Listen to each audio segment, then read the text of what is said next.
আজি আহিছোঁ এটা নতুন ভিডিঅ'লৈ। আজিৰ ভিডিঅ'টো মই দুটা ৰুমৰ ফ্ল'ৰৰ ওপৰত বনাইছোঁ আৰু আপোনালোকে এই ঘৰটোৰ আগত ভিডিঅ' পাইছে, যোনে ক'লে মোৰ ভিডিঅ' চাইছে।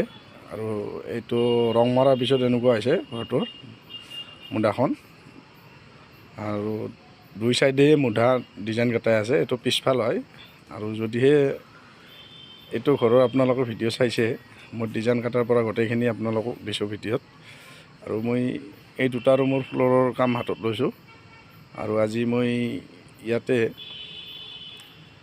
চলিঙৰ কাম কৰি আছোঁ।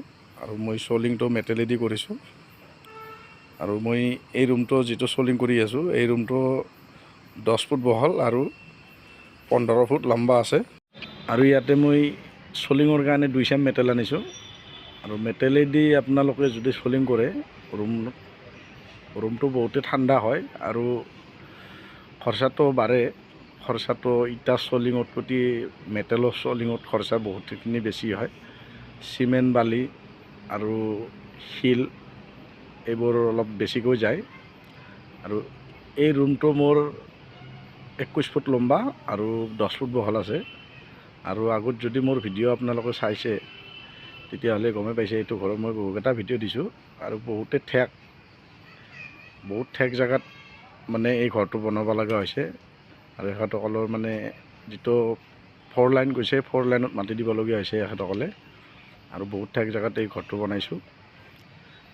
আৰু সেইকাৰণে আমি মিলাই পেলাই 10 ফুট বহল হৈছে ৰুমটো, আৰু 16 ফুট এনেকৈ আছে এইটো ৰুম, 10-16, আৰু ইফালৰটো 21 ফুট লম্বা আৰু 10 ফুট বহল আছে।